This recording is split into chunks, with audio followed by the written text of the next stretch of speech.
السلام عليك يا أبا عبد الله، السلام عليك يا ابن رسول الله، السلام عليك يا خيرة الله وابن خيرته، السلام عليك يا ابن أمير المؤمنين. یقیناً پھر اسے حوض کوثر نہیں مل سکتا. صلوات پڑھیے آواز بلند. ہمیں پتہ نہیں ہے، نماز کی قیمت کا پتہ نہیں ہے. اگر نماز کی ویلیو، اگر نماز کی قیمت کا ہمیں پتہ چل جائے تو کبھی ہم نماز کو ترک نہ کریں، کبھی ہم نماز کو ترک نہ کریں. مثلا نماز فجر ہے، اکثر ہم سے قضا ہو جاتی ہے. کیوں قضا ہو جاتی ہے؟ اس لیے کہ ہمیں اس کی ویلیو کا پتہ نہیں ہے. لیکن اگر کوئی دنیاوی اعتبار سے مثال دو، اگر کوئی آپ کو یہ کہے کہ بھائی نماز فجر کے وقت آنا اور ہم تمہیں $10,000 دیں گے، اب دیکھیے نیند نہیں آئے گی کیونکہ $10,000 کی ویلیو کا پتہ ہے. لیکن ہماری بد نصیبی یہ ہے کہ ہمیں نماز کی قیمت کا پتہ نہیں ہے کہ نماز کی قیمت کیا. ہم سمجھتے 2 رکعت کی نماز ہے، اس کی کیا ویلیو ہوگی، اس کی کیا قیمت ہوگی. لیکن حقیقت یہ ہے کہ اگر قیمت کا پتہ چل جائے تو کبھی کوئی مسلمان نماز کو ترک نہیں کرے گا، کبھی کوئی مسلمان نماز کے وقت کسی اور کام میں مشغول نہیں رہے گا. صلوات پڑھیے آواز بلند. نماز کی قیمت کے بارے میں بس ایک حدیث آپ کی خدمت میں عرض کروں. حضرت امام جعفر صادق علیہ الصلوۃ والسلام ارواحنا لہ الفداء. بھائی واجب نماز کی تو بہت اہمیت ہے. امام مستحب نماز کے بارے میں کہتے ہیں، نماز تہجد کے بارے میں کہتے ہیں کہ 2 رکعت نماز تہجد میرے نزدیک، امام کہتے ہیں میرے نزدیک، میرے علم میں، میرے علم کے مطابق 2 رکعت نماز تہجد کی جو قیمت ہے، جو ویلیو ہے، امام نے اس طرح سے بیان کیا ہے کہ 2 رکعت نماز تہجد میرے نزدیک افضل ہے پوری کائنات سے اور جو کچھ کائنات کے اندر ہے.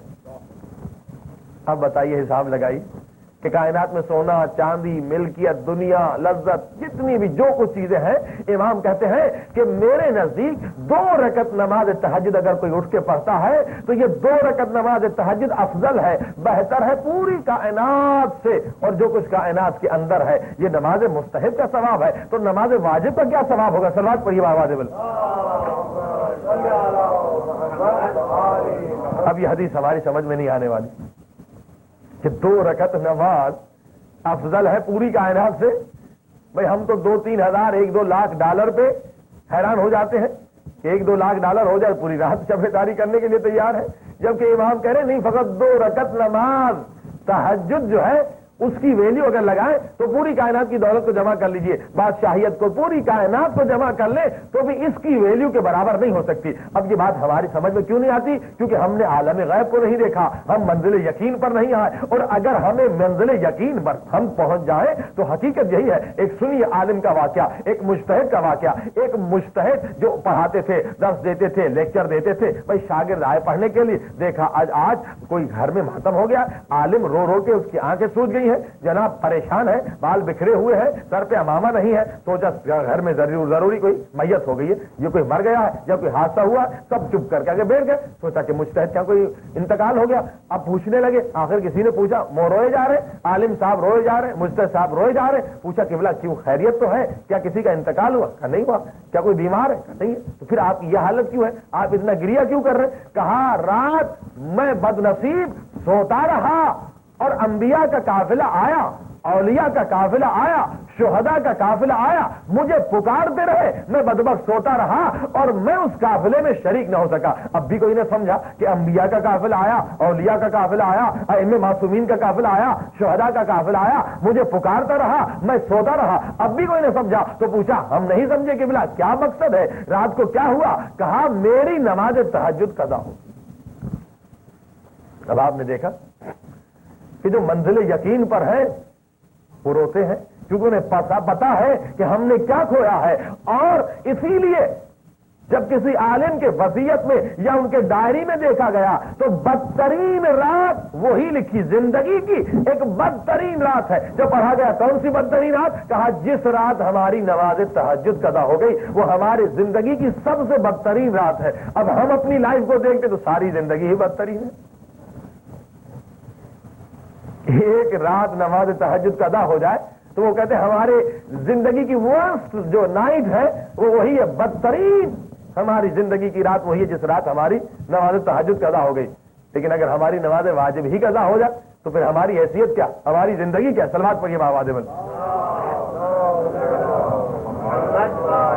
کیونکہ ہم ہیں مٹیریلسٹک لوگ. بھئی ہمارے نزدیک اگر ہمارا 1 ملین کا نقصان ہو جائے تو ہماری آنکھیں بھی سوج جائیں گی, ہم کو بھی ہارٹ اٹیک ہو جائے گا, اسپتال میں داخل ہونا پڑے گا, کیونکہ ہمیں ان چیزوں کی ویلیو کا پتہ ہے. مگر اسپریچولی اور روحانی, کیونکہ ہم نے ابھی غیب کو دیکھا نہیں, اور اسی لیے قرآن مجید نے کہا الہاکم التکاثر حتی زرتم المقابر. اے میرے محبوب, اے میرے حبیب, یہ جو نورانی باتیں ہیں یہ دنیا پرستوں کی سمجھ میں نہیں آتے. لیکن ہم جیسے دنیا پرستوں کی سمجھ میں یہ بات نہیں آتی کہ 2 رکعت نماز افضل ہے پوری کائنات کی دولت سے. اور جو کچھ کائنات کے اندر آج سمجھ میں نہیں آئے گا مگر ایک دن سمجھ میں آ جائے گا. کب سمجھ میں آئے گا؟ قرآن کہہ رہا ہے الہاکم التکاثر حتی زرتم المقابر. اے میرے محبوب, جب ان کی پیٹھ قبر کے ساتھ لگے گی, اب جو جھٹکا لگے گا, اگر پوری کائنات کی دولت ان کی ہے, پوری کائنات کی ملکیت ان کے لیے ہے, لیکن جب قبر میں ان کی پیٹھ لگی تو اب پوری کائنات ان کے لیے مٹی کے برابر ہے, خاک کے برابر ہے. جب انسان قبر میں پہنچتا ہے پوری کائنات کی کچھ حیثیت اس کے لیے نہیں ہے, پوری کائنات کا بادشاہ ہو مگر وہاں خاک ہے. لیکن ایک سجدہ اگر اپنے مالک کو کیا ہے تو وہ ایک سجدہ وہاں قبر میں پوری کائنات سے اسے زیادہ مددگار بنے گا. سلوات پڑھیے باواز توجہ فرمائیں. پوری کائنات تو فنا ہے, یہ پوری کائنات فنا ہو جائے گی, ہمیں فنا ہوگی, اس دنیا میں ہم نہیں رہیں گے, ایک دن ختم ہو جائیں گے. لیکن وہ اعمال, وہ ایکشنز جو ہم نے اللہ سبحانہ و تعالی کے لیے کیے ہیں اسے فنا نہیں ہے, اسے فنا نہیں ہے. تبھی حدیث قدسی کے الفاظ ہیں اے میرے عبد, اے میرے بندے, اگر تجھے دنیا کے مقابلے میں آخرت کا ذرہ بھی ملے تو وہ ذرہ لے لے, دنیا کو چھوڑ دے, کیونکہ اس دنیا سے تجھے جانا ہے, اس دنیا کو فنا ہے مگر آخرت کو فنا نہیں ہے. سلوات پڑھیے آواز میں.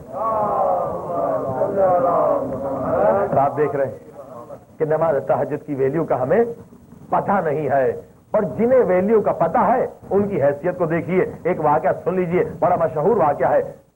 شہید آیت اللہ دستغیب اور دوسرے علماء نے اس واقعے کو لکھا ہے. ایک بہت بزرگ, ایک صاحب کرامت عالم گزرے ہیں جن کا نام ہی پڑ گیا مقدس اردبیلی.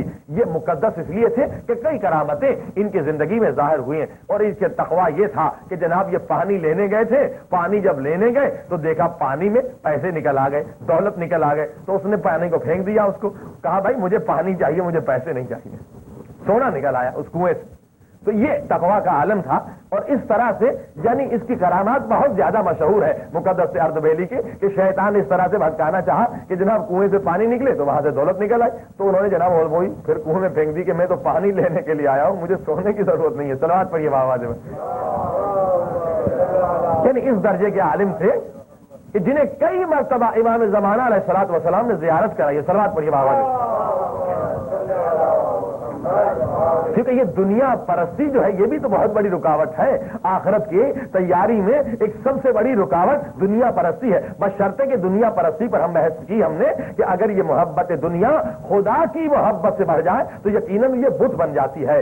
آخرت کی محبت اگر کم ہو جائے, دنیا کی محبت زیادہ ہو جائے تو بھی یہ بت ہو جاتی ہے. تو سنیے مقدس اردبیلی اس منزل پر پہنچا تو کیسے پہنچا کہ جسے امام نے کئی مرتبہ زیارت کرائی, اور جناب یہ وہ ہستی ہے, یہ وہ عظیم عالم ہے جس کے لیے مشہور واقعہ ہے کہ آدھی رات کو جب یہ امام علی علیہ الصلوۃ والسلام کے ذریعے پر آ کے سلام پڑھتا تھا تو دروازے خود بخود کھلتے چلے جاتے تھے.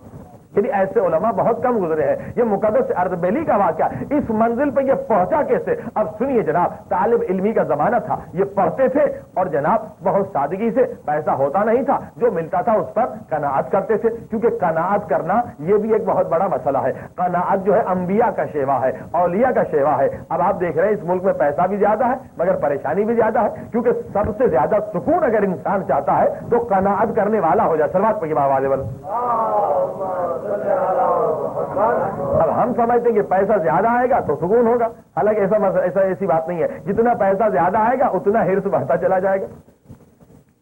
یہ دنیا کی محبت کے بارے میں امام نے فرمایا کہ دنیا کی محبت ایسے ہے جیسے سمندر کا پانی, جتنا پیئیں گے تو پیاس تو بجھے گی نہیں بلکہ اور پیاس بڑھتی چلی جائے گی. اور سنیے قناعت کی عظمت کے بارے میں سنا دوں, 2 روایتیں, ایک ہی روایت ہے اس میں 2 حصے ہیں کہ سرکار حضرت محمد مصطفیٰ صلی اللہ علیہ وآلہ وسلم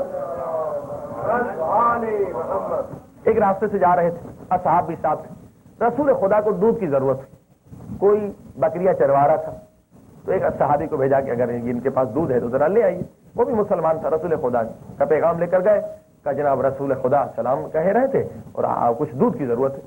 اس نے کہا جناب مجھے دودھ بیچنا ہے, فلاں کو دینا ہے, یہ فلاں کو دینا ہے, میرے پاس اتنا فالتو دودھ نہیں ہے کہ میں رسول خدا کو نہیں دیا.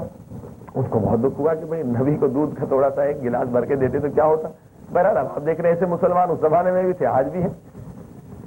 دودھ نہیں دیا, کلمہ رسول خدا کا پڑھ رہے تھے, اب نہیں دیا تو آ گئے. کہا رسول خدا دودھ انہوں نے نہیں دیا, انہوں نے کہا فلاں فلاں جگہ دینا. کہا کوئی بات نہیں. رسول خدا نے ان کے لیے دعا کی کہ بھائی اللہ اس کو ترقی دے, مال میں, پیسے میں, بکریوں میں, بہت بہت دعائیں کی. میں پہ پیسہ دے, اللہ اس کو دولت دے, سب کچھ چل دیا.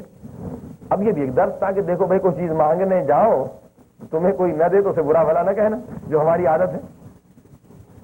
رسول خدا نے اس کے لیے دعا دی, وہ نہیں دیا ٹھیک ہے. اب آگے چلے تو جناب دوسرا بکریاں چروانے والا تھا تو صاحب خود ہی گئے کہ چلو رسول خدا کو دودھ کی ضرورت. پہنچے اس نے کہا بھائی دودھ کیا, بکری حاضر ہے, جان حاضر ہے, رسول خدا کہہ رہے. اس نے جناب بہت سارا دودھ دیا, کہا اور بھی حکم کریں میں حاضر ہوں. رسول خدا کو دودھ ملا. رسول خدا نے اب اس کے لیے بھی دعا کی. اب جو دعا کے لیے ہاتھ اٹھائے تو اصحاب نے سوچا کہ اب اس کے لیے اس سے بڑی دعا ہوگی. اس کے لیے رسول خدا نے کہا اس کو بکریاں دے, پیسہ دے, مال دے.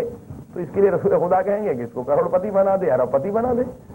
تو رسول خدا نے دعا مانگی, کہا پروردگار اس مومن کو جس نے ہمیں دودھ دیا ہے اس کو تو قناعت کرنے والوں میں شامل کر دے. بس ایک جملہ ہی کہا. اب وہ جو بیچارے صحابی جنہوں نے سمجھا نہیں کہ قناعت ہے کیا, انہوں نے فوراً اعتراض کر دیا, اللہ کے رسول یہ کیا. وہ جس کنجوس نے دودھ نہیں دیا اس کے لیے تو اتنی بڑی دعائیں کہ پیسہ دے, مال دے, یہ دے, وہ دے. یہ بیچارہ مومن جس نے دودھ دیا ہے تو اس کے لیے آپ نے ایک ہی جملہ کہا کہ جناب یہ مومن کو پروردگار قناعت کرنے والوں میں شامل کر دے. تو رسول خدا نے جواب دیا کہ یہ کوئی چھوٹی دعا نہیں ہے, بلکہ ہم انبیاء, میں جب اپنے لیے دعا مانگتا ہوں تو بھی یہی دعا مانگتا ہوں کہ اے خدا مجھے قناعت کرنے والا بنا دے. صلوات پر یہ آواز ہے. آپ دیکھ رہے ہیں کیونکہ انسان اگر قناعت کرنے والا نہیں ہے, بھائی اب پہلے سوچا کہ $5,000 کی تنخواہ ہو جائے تو بہت ہم خوش ہو جائیں گے, لیکن قناعت نہیں. اب کہہ رہے ہیں کہ $10,000, 10,000 کے بعد $20,000, یہ بڑھتا چلا جائے. انسان کی کھوپڑی الٹی ہے نا بھائی. الٹا برتن آپ سمندر میں رکھ دیں بھرے گا نہیں, بھرے گا. کھوپڑی الٹی ہے نا, بھرے گا کیسے جبکہ برتن سیدھا ہو تو بھر جائے گا. سلوات بڑی آواز ہے. تو یہ جو انسان کا حرص ہے, آپ دیکھیے کہ پیسہ بھی زیادہ ہے, یہاں اسٹریس بھی زیادہ ہے, یہاں ٹینشن بھی زیادہ ہے. بھائی اس ملک میں جب پیسہ زیادہ ہے تو اسٹریس کیوں ہے, یہ پریشانی کیوں, یہ گولیاں کھا کے کیوں سو رہے ہیں. اسٹریس بھی زیادہ, ٹینشن بھی زیادہ. سائیکٹرسٹ کے ہاں لائن لگی ہوئی ہے. جتنے یہاں پرابلم ہے کسی اور ملک میں یہ سائیکٹرسٹ کے ہاں اتنا رش ہی نہیں ہوتا. وجہ یہ ہے کہ لوگ سمجھ رہے ہیں کہ پیسہ زیادہ آ جائے گا تو ہمیں سکون ملے گا, جبکہ سکون تو تب ہوگا جب انسان قناعت کرنے والا بن جائے. سلوات پر یہ آواز ہے. قناعت کیا ہے کہ جتنی ہماری انکم ہے اسی میں ہم خود اپنی ضروریات کو پورا کریں. یعنی کہ انکم ہماری اتنی ہے اور ہم خواب دیکھ رہے ہیں اس سے 2 گنا 4 گنا زیادہ. صلوات پڑھیے آواز بل. تو حضرت مقدس اردبیلی قناعت کرنے والے تھے. جناب کبھی ہاتھ بھی نہیں پھیلایا. رات کا کھانا وہ نہیں کھاتے تھے. کیوں نہیں کھاتے تھے؟ پیسے نہیں تھے تو کسی سے مانگتے تھے, بلکہ تربوزے کی کھالیں کھا کے سو جاتے تھے اور کسی کو پتا ہی نہیں تھا کہ خربوزے کھاتے ہیں, ان کی کھال کھاتے ہیں. اب جناب اکیلے اسی لیے کمرے میں کسی کو جگہ نہیں دیتے تھے کہ یہ ہماری اپنی ذاتی بات کسی پر ظاہر نہ ہو. اچھی بات ہے. اب یہ ہوا کہ ان کے شہر کا ایک آدمی آ گیا, لڑکا آ گیا, اس کو کمرہ نہیں مل رہا تھا ہاسٹل میں. تو اخلاق اس نے کہا ٹھیک ہے ہم کمرہ دے دیں گے, مگر ایک شرط ہے کہ ہمارے کمرے میں جو کچھ ہوتا ہے وہ خبر باہر نہیں دینی. یہی مسئلہ تھا کہ کھالیں کھاتے ہیں رات کو. اس نے کہا ٹھیک ہے.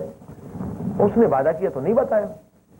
اب کچھ دنوں کے بعد, مہینوں کے بعد وہ جو دوسرا ان کا پارٹنر بنا, ان کے کوئی جاننے والے, کوئی رئیس, کوئی پیسے والے آ گئے ان سے ملنے کے لیے. کوئی رشتہ داری تھی, جان پہچان تھی, اور کہا بھائی یہ کھالیں جو ہے یہ سڑ رہی ہیں, انہیں باہر پھینک دو, کچرے میں پھینک دو, یہاں کیوں رکھی ہوئی ہے سجائی ہوں. انہوں نے کہا جناب نہ پوچھیے, یہ ہمارے جو طالب علم ہیں بیچارے یہ اتنے غیور ہیں کہ یہ اپنی غربت کو ظاہر بھی نہیں کرتے اور کسی کے سامنے ہاتھ بھی نہیں پھیلاتے اور کہتے ہیں میری غربت کسی کو پتا بھی نہ چلے. یہ کئی سالوں سے نہ جانے کب سے یہ کھالیں کھاتے ہیں, رات کا کھانا نہیں کھاتے.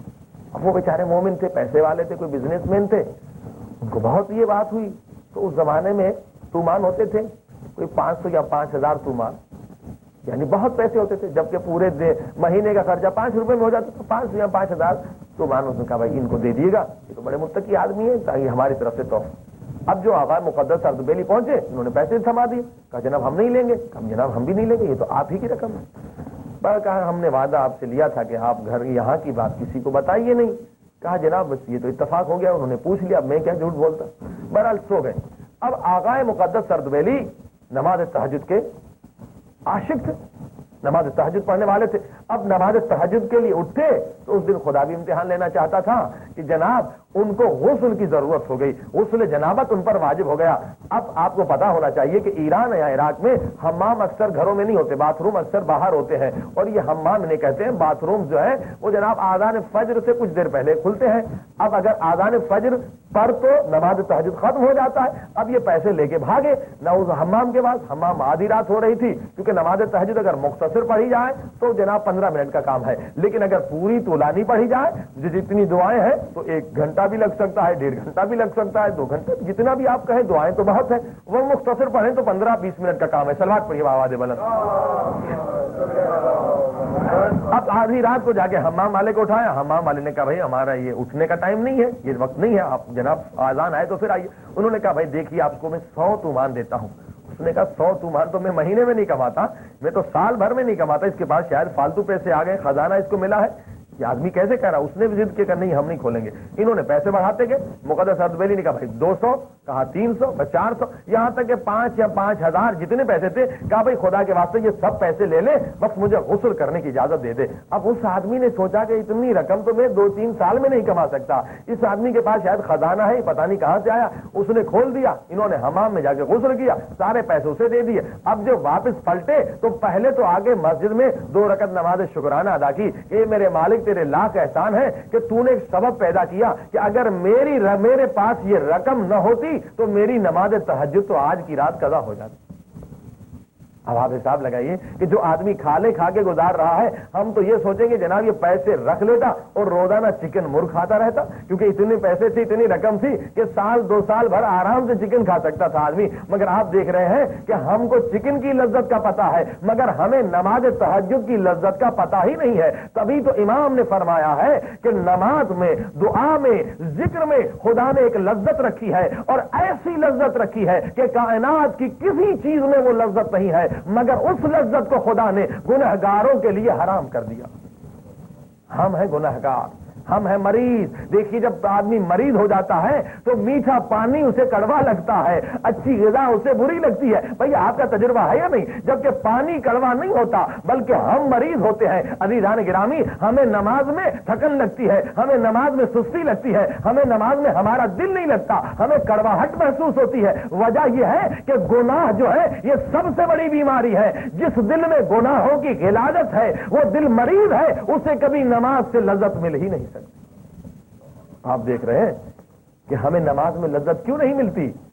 بھائی کھانے پینے کا شوق انہیں بھی ہوتا ہوگا کہ پیسے رکھ لوں، کھا لیں، کھا رہا ہوں، یہ 1 سال 2 سال کا گزارا ہے، آرام سے کھا لوں گا۔ لیکن نہیں عزیزان گرامی، جو نماز کی لذت ہے، چوتھے امام فرماتے ہیں ویسی لذت کائنات میں کسی چیز میں نہیں ہے، مگر وہ لذت ظاہر ہے کہ اسے نہیں ملے گی جس کا دل ابھی گناہ کی غلاظت سے بھرا ہوا ہے۔ وہ مریض ہے، مریض کو میٹھا پانی کڑوا لگتا ہے۔ اسی طرح سے جو گنہگار ہے وہ بھی مریض ہے، اسے نماز میں، اب آپ دیکھیے جو جتنا گنہگار ہوگا اسے نماز میں اتنی اکتاہٹ محسوس ہوگی۔ یہ بھی تجربہ کر کے لے گی۔ اس کے لیے نماز ایک بوجھ ہے۔ جو جتنا گنہگار ہے، جو بہت زیادہ گنہگار ہے، وہ نماز پڑھتا ہی نہیں ہے، لیکن نماز میں اسے کوئی مزہ نہیں آتا۔ اب آپ دیکھ رہے ہیں کہ یہ گناہ ہے، کہ گناہ کی غلاظت ہے، ورنہ نماز تو بہت ہی میرین چیز ہے، ایسی لذت ہے نماز میں کہ کائنات کے کسی چیز میں نہیں ہے، مگر یا دنیا کی محبت یا گناہ یا اور غلاظتیں جو ہمارے دل پر آ چکی ہے، جنہوں نے ہمارے دل کو مریض کر دیا ہے کہ اس نورانی عبادت میں ہمیں لذت نہیں ملتی بلکہ ہم بور ہوتے۔ صلوات پڑھیے آواز بلند۔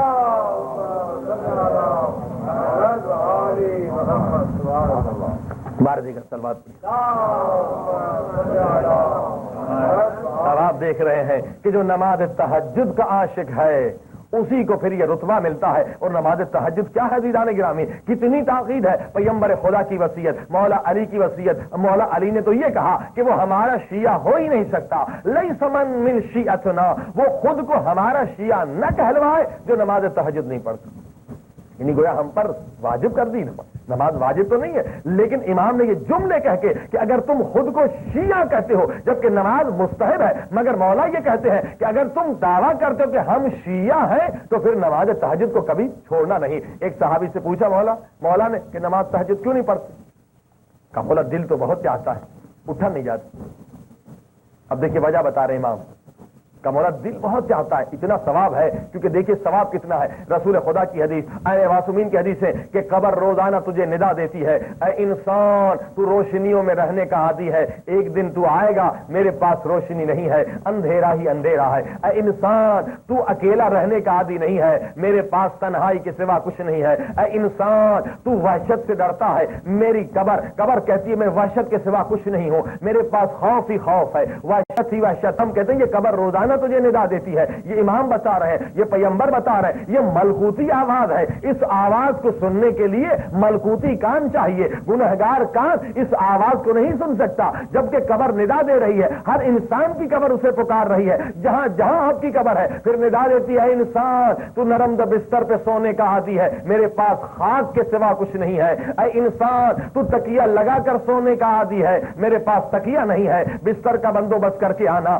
تکیے کا بندوبست کر کے آنا. پھر قبر ندا دیتی ہے, انسان میں سانپ اور بچھو اور کیڑے مکوڑوں سے بھری ہوئی ہوں, دیکھ سانپوں اور بچھوؤں سے بچنے کا بندوبست کر کے آنا. اب کسی نے پوچھا مولا یہ قبر کی مصیبت سے کون بچے گا اور کیسے بچے گا؟ فرمایا نماز تہجد, صلاۃ اللیل, جو نماز تہجد پڑھے گا اس کے لیے قبر میں کوئی پریشانی نہیں ہے, اس کے لیے قبر میں اندھیرا نہیں ہے, اس کے لیے قبر میں وحشت نہیں ہے. وجہ کیا ہے؟ نماز تہجد کب واجب ہوتی ہے, کب شروع ہوتی ہے؟ یہ آدھی رات کے بعد, 12 بجے کے بعد سے لے کر اس کا وقت آتا ہے کب تک؟ اذان فجر تک. عزیزان گرامی کیوں؟ سب سے بڑا عذاب تو یہ بھی ہوتا ہے انسان کو تنہا کمرے میں بند کر دے, یہ بھی ایک عذاب ہے. اور عذاب نہ بھی آئے تو قبر میں تنہائی بھی ایک عذاب ہے. نماز تہجد ایک ٹریننگ ہے. نماز تہجد میں جب آپ اٹھتے ہیں پوری کائنات سو رہی ہے مگر آپ اٹھ رہے ہیں, اور اٹھ کر کیا کہتے ہیں؟ اپنے خدا سے گفت و شنید کرتے ہیں, اپنے خدا سے باتیں کرتے ہیں. خدا سے گفتگو کرنے کی جب کسی آدمی میں عادت آ گئی, اور اس عادت, اس گفتگو میں, اس دعا میں, اور اس گفتگو میں, اس نماز تہجد میں اگر انسان کو لذت مل گئی تو پھر اس کے لیے قبر تنہائی نہیں ہے بلکہ قبر بہترین موقع ہے اپنے رب سے گفتگو کرنے کا. سلوات پڑھیے آواز میں. آپ دیکھ رہے ہیں اس چیز کو ڈیولپ کرنا پڑتا ہے روح کے اوپر, اس کے اثرات ہو گئے تنہا. اسی لیے نماز تہجد تنہائی میں, اور قبر بھی تنہا ہے. دنیا سو رہی, آپ اٹھیے اور اپنے رب سے گفتگو کرنا سیکھیے, اور اس گفتگو کی عادت ڈالیے, کیونکہ ایک دن تو آنا ہے ہر ایک کے لیے کہ آپ ہی تنہا ہوں گے اور کوئی گفتگو کرنے والا نہ ہوگا. تو اگر زندگی میں ہم نے یہ خدا سے تنہائی میں گفتگو کرنے کی عادت ڈال دی تو قبر کی تنہائی ہمارے لیے تنہائی لذت میں بدل جائے گی.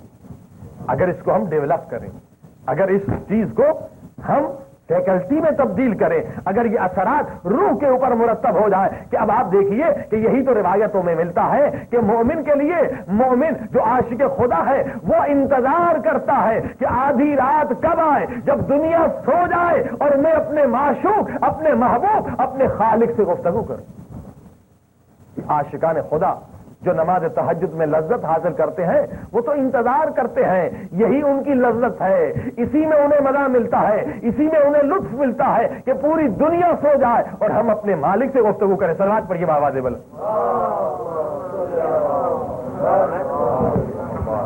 اب نماز تہجد کی یہ عظمت ہے عزیزان گرامی, یہ فائدہ ہے. اور آغائے مقدس اردبیلی نماز تہجد پڑھے. اب دیکھیے اس کا مقام. شاگرد کہتے ہیں کہ جناب آدھی رات کو ہم نے آقا مقدس اردبیلی کو مولا علی کے دروازے پر دیکھا, اور انہوں نے آ کے سلام کیا تو دروازہ کھل گیا. ہم چپکے پیچھے چلے کہ یہ کیا معجزہ ہوا, یہ کیا کرامت ہوئی. اب جو اندر داخل ہوئے تو دوسرے دروازے پر سلام کیا تو دوسرا دروازہ بھی کھل گیا. آقا مقدس اردبیلی اندر چلے گئے مولا علی کی زری کو پکڑ کر کچھ کہہ رہے تھے. ہم پیچھے پیچھے چھپے ہوئے تھے. ہم نے دیکھا کہ اندر سے زری سے آوازیں آ رہی. یہ اس انسان کی عزت، یہ اس انسان کا مقام ہے، یہ اس انسان کا رتبہ ہے جو نماز کی لذت کو حاصل کرے. ہم تو حیوانی لذتوں میں غرق ہیں، کھانے پینے کی لذت کا پتہ ہے، بھئی حقیقی لذت تو عبادت میں ہے. جب تک اس لذت کو ہم حاصل نہ کریں تو ہم اشرف المخلوقات کیسے کہلا سکتے ہیں؟ سلوات پڑھیے بآواز بلند.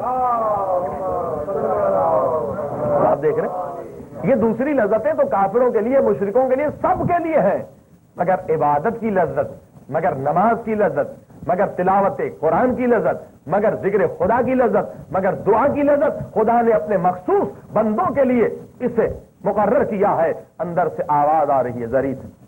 حیران. اب پھر آقا مقدس اردبیلی چلے. دیکھیے نماز تہجد پڑھنے والے کا مقام کیا ہے. اور یہ شاگرد قدم میں بھی پیچھے پیچھے چلا مسجد کوفہ، اور مسجد میں داخل ہوئے تو محراب نور سے بھرا ہوا تھا. مجھے کچھ نظر نہیں آ رہا تھا، مگر وہاں پر بھی استاد کسی سے بات کر رہے تھے اور وہ استاد سے بات کر رہے تھے. اب استاد نکلے، میں پھر پیچھے چلا. اچانک میرا پاؤں کہیں پھنس گیا کسی پتھر میں کہ آواز آئی. استاد مقدس اردبیلی نے مڑ کر دیکھا. کہا آپ یہاں کیسے بیٹھے؟ کہا استاد میں تو نجف سے آپ کے پیچھے. بس یہ سن کر استاد مقدس اردبیلی گھبرا گئے. چہرے کا رنگ ان کا بدل گیا. تو نے سب کچھ دیکھ لیا؟ کہا استاد میں وہاں سے یہاں تک آپ کے ساتھ. کہا دیکھ استاد کا حق ہوتا ہے، تو میرا شاگرد ہے. ایک چیز تو میں مانگتا ہوں کہ یہ جو کچھ تو نے دیکھا ہے یہ کسی کو بتانا نہیں، کیونکہ اللہ والے کو شہرت نہیں چاہتے کہ ہم لوگ ہمارے مرید بنے اور لوگ ہمارے ہاتھ چومیں. کہ جو کچھ تو نے دیکھا ہے اگر تو میرا حق ادا کرنا چاہتا ہے تو یہ کسی کو بتانا نہیں. کہا استاد ٹھیک ہے، مگر میری بھی ایک شرط ہے. میں زندگی میں آپ کے نہیں بتاؤں گا، مگر یہ بتائیے کہ یہ تھا کیا، یہ اسرار کیا ہے، یہ سیکریٹس کیا ہے. وہاں آواز آ رہی تھی مولا کے روزے سے، یہاں پورا محراب نور سے بھرا ہوا تھا. کہا بیٹے بات یہ تھی کہ میں مجتہد ہوں، مرجع ہوں، اور کئی اسلام کے مسائل جس پر مجھے تحقیق کرنی پڑتی ہے. لہذا ایک مسئلہ ایسا تھا جو میری سمجھ میں نہیں آیا، تو میں نے یہی سوچا کہ جب مشکل میں پھنسا ہوں تو مشکل کشا کے دروازے پہ چلتا. تو اسی لیے میں فوراً مولا کے دروازے پر آیا اور میں نے مولا کی زری کو پکڑ کے کہا مولا آپ مشکل کشا ہیں، میری مشکل کشائی فرمائیے. تو زری سے آواز آئی ہاں ہم مشکل کشا ہیں، مگر اس زمانے میں ہم نے اپنے بیٹے کو یہ ڈیوٹی عطا کی ہے. اس وقت تمہارے لیے مشکل کشا 12ویں امام ہے. وہ ہم نے کہا وہ تو یقیناً ہمارے مشکل کشا ہیں، مگر مولا آپ کے زری کا تو پتہ ہے، مگر ہمیں یہ نہیں پتا کہ 12ویں امام اس وقت کہاں ہے. تب زری سے آواز آئی جاؤ مقدس، اس وقت 12ویں امام مسجد کوفہ میں تمہارے انتظار میں ہے. سلوات پڑھیے بآواز. اور وہ جو محراب میں تو نے نور دیکھا وہ امام زمانہ علیہ الصلوۃ والسلام کا وجود. اب آپ نے دیکھا کہ یہ عبادت کا اثر ہے. اگر انسان ان اسرار عبادت کو سمجھے، اگر انسان روح کو پاک کرے تو عزیزان گرامی امام تو موجود ہیں. اپنے زمانے کی امام کی زیارت بھی کر سکتا ہے اور امام تک رسائی کو پیدا بھی کر سکتا ہے. سلوات پڑھیے بآواز بلند. یہ رکاوٹ ہمارے گناہ ہیں، یہ رکاوٹ ہمارے باطنی نجاستیں ہیں. اگر نجاستیں ہٹا دی جائیں تو یقیناً ہمارا روح پاک ہو جائے گا. تو جہاں پاک دل آ جائے، جہاں روح پاک ہو جائے تو وہیں پہنچ ہو جاتی ہے امام زمانہ علیہ الصلوۃ والسلام تک. بس عزیزان گرامی انشاءاللہ کل بھی مجلس ہوگی. یہ تو اچانک پروگرام مجلس کا بنا. چند جملے مصائب کی عرض کروں. سلوات پڑھیے آواز بلند. کل بھی آپ نے قید خانے کی روایت سنی تھی. قید خانے کی روایتیں بہت ہیں، ان میں سے ایک روایت آج سن لیجئے کہ سادات جب قید خانے میں بند تھے تو ایک روایت یہ ہے سادات کی رہائی کے متعلق. ایک شکاری تھا، ایک ہرنی کو گرفتار کر کے یا پکڑ کے شکار کر کے لے کے جا رہا تھا. کس کے لیے؟ کہ یزید کو دے اور یزید سے انعام لے، یزید کو تحفہ دے. جب یہ ہرنی کو لے کے زندان کے دروازے سے گزرا، اس کو نہیں پتا تھا زندان میں کون ہے. اچانک ہرنی اس کے ہاتھ سے نکل گئی اور زندان کی طرف دوڑی اور زندان کے دروازے کے قریب آ کر ہرنی نے بہترین عربی زبان میں کہا السلام علیکہ یا ایھا الامام الغریب، اے میرے غریب امام، میرا آپ پر سلام۔ ایک مرتبہ یہ گھبرایا، ہرنی کے پیچھے بھاگا، دیکھا ہرنی قید خانے کے اندر داخل ہوئی۔